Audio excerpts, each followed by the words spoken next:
surreal right now. You realize that. There's like all these cameras.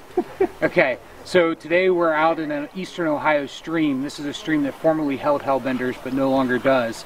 It was heavily polluted in the 60s and 70s. Today it's one of the highest quality streams left in the state. And we're here to bring hellbenders back to this stream. These are babies that were raised from eggs by the Columbus Zoo. They've gone through extensive medical testing to make sure that they're not carrying any diseases that might harm anything native here. Done lots of health checks, and now we're placing them under some of these large rocks where hellbenders live. Each one of the hellbenders has a radio transmitter in it, so we'll be able to track its fate and see how it does and where it goes, and hopefully establish a new population here. And this hopefully will be the beginning of a long process of bringing the hellbender back to security here in Ohio. It's a great part of our natural heritage, and it'd be really great to be able to have multiple viable populations throughout the state and be able to remove this animal someday from the endangered species list. A0F8. Okay, and he's going under rock 6. Yep. You want to read it? 0006? 00-06E1. Well, Missouri had a lot of trouble with captive reproduction, and they've only been bred at this point one time in captivity at the St. Louis Zoo.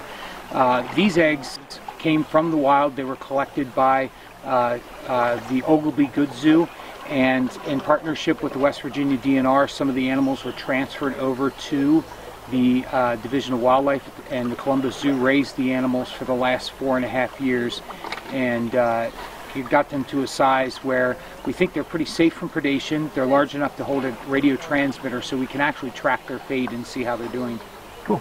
Okay, and for you personally, how does it touchy-feely, how does it feel to you, Greg? Huh? Well, you know, one of the things about being involved in conservation and wildlife biology is there's a lot of gloom and doom. You're always talking about the things that aren't going right, and you're studying animals that are declining, you know, not doing well.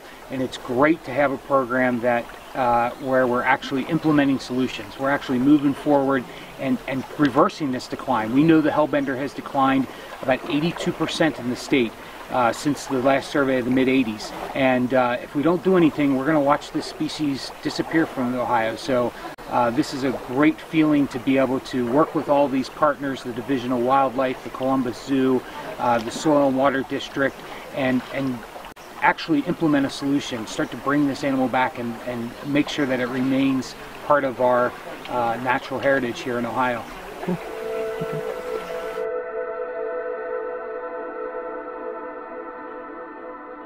Did you hear that? What does it sound like? Just a little squeak. Really? Yep. Didn't hear that at all. Okay. Going down? Yep. Got him.